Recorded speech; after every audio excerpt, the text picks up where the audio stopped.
For those of you who don't know, calisthenics is a sport which involves training with your own body weight. And the people who do calisthenics can be laid out into 4 categories. Number 1, your average calisthenics enjoyer. This could be your 40-year-old dad who simply wants to do some pull-ups, or the 35-year-old going through a midlife crisis. Second, the skill chaser.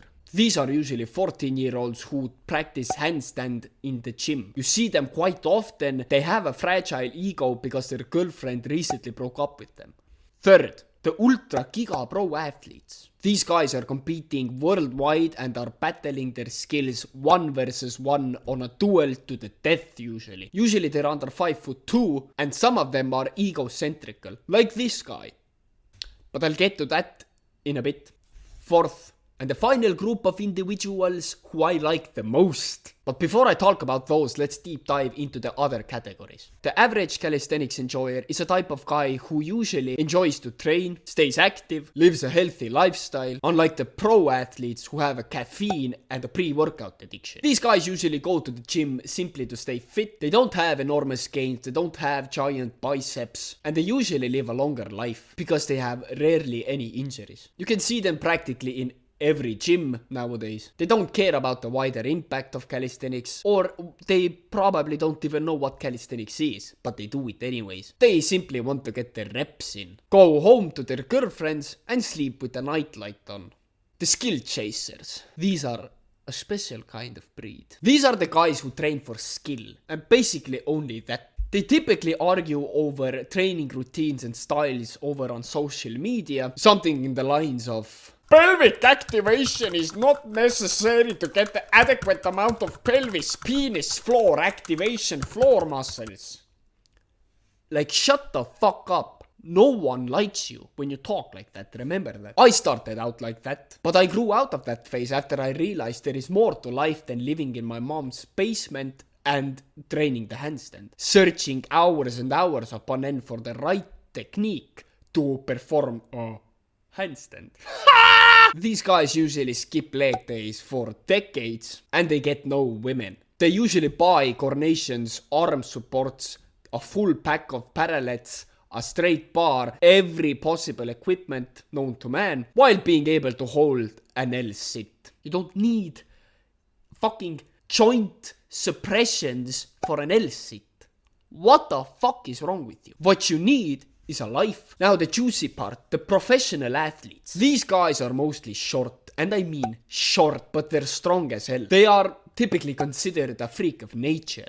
Some might call them even aliens. The main argument against these guys is usually that of, if I would weigh 40 kilograms, I could do it as well. But the guys who say those things are usually overweight and a piece of shit. Professional athletes beat with each other quite a lot. After a big competition, if they fail and lose, they usually cry and blame the judges for their own incompetence. And if they win, they usually go to a club, get some bitches, and get drunk as hell with them. We have the mid-tier athletes who compete to simply outperform themselves every year, like normal self-improvement individuals. And we have, on the other end, the hyper-competitive Sigma males who want to become the next world champion. These guys usually form a cult around their beliefs. We got like 74 of those cults, depending on the athlete. One example of that would be that one cult thinks that the legs should be always pointed up when you're holding static moves, and the other cult thinks that the legs should be pointed straight. But this isn't fucking gymnastics, so get a life. Be a normal person. Don't do this. And usually the biggest athletes who have the most following, they usually offer as well coaching. And sometimes they like to challenge other coaches for their own beliefs and their own way of training. And this usually results in some kind of internet beef where a professional athlete who does coaching comments on a random guy who gives out some fitness advice, you know, like this dude. The one who I was talking about in the beginning. Like, why do you have to bring others down? I don't know. I'm not a professional athlete. I'm somewhat of a mid-tier athlete. I don't know. Maybe if I would get to that level, I would be the same. I would say to every other coach, fuck you. Your way of training is shit. Come take my courses. Who knows? But the best part, the fucking influencers. The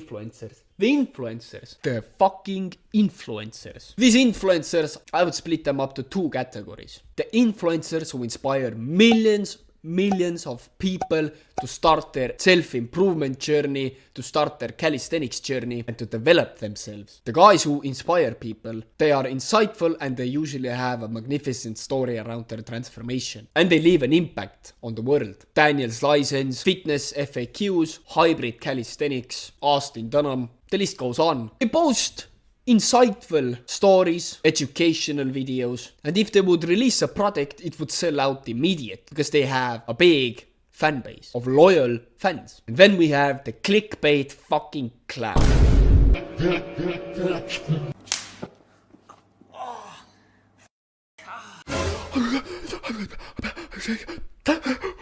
These are the lowest fucking content creators. I hate them with my fucking life. They typically enjoy posting on TikTok or on Instagram Reels because no one likes them for their long content. No one gives a shit what they want to say. The audience only enjoys laughs and giggles which they can give for them for 5 seconds. They offer absolutely no insight into the world of calisthenics, other than a few seconds of comedic relief. They usually live in a constant state of delusion because their view counter reaches fucking billions. Not millions, billions. And because of that, it creates some sort of a false reality to them that they impact so many people. They impact millions, billions. Like, what the fuck? They do influencer get-togethers where they film all kinds of weird shit, which is quite cringy. I hate the word cringy, but there is no other way to say it. They are basically a byproduct of today's society, where low intelligence content is rewarded.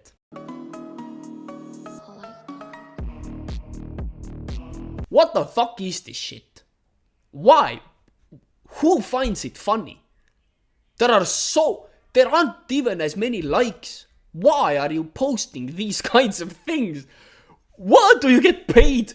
I'd like to get paid. I understand if you would get a good amount of money from that. But you're broke! I would do the same shit if I would get a lot of money from posting that, but do you? Like, do you really get paid? I think you don't. Because the views are only views. Nothing converts. If you sell something, you sell it for cheap. Like, what the fuck? Why? Why would you do that? I will put 2 reference videos for you to understand what I mean. This is a good video, which is really impactful, which is cinematic, which is goodly made, insanely good.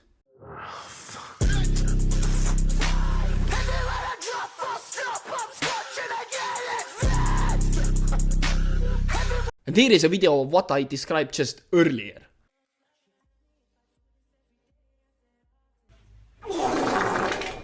That is not comparable in whatever world. It's you can guess how many views the professional one got and the funny TikTok guy. Guess. Here are the views. This one got this much and this one got this much. What world are we living in? What the fuck? You don't see Daniel's License or Hybrid Calisthenics doing any kind of that shit. Why? Because they haven't sold their souls. Hybrid Calisthenics has over 3 million subscribers. 3 million subscribers. Their niche is the same. Calisthenics compared to these fucking clowns. One offers genuine advice to people and the others do this shit. What? I bet Hybrid Calisthenics actually gets a lot of money because he is offering extremely valuable content compared to fucking these clowns. What the fuck? But they still do those things. Do they even understand? Or are they clicks or do they got money or what the fuck? It's just, I find it extremely funny that the calisthenics community is so split up into different oppositions. One does fucking stupid videos, the other does funny videos but educational, the other does only educational videos, the only does only motivational videos. It's funny how calisthenics has evolved. Don't waste your time watching this shit constantly. You know, it's for fucking a quick dopamine hit, so you're not gonna get absolutely anything from it. So go train as hard as possible. Don't watch those fucking stupid videos. And see you on the next video. Bye.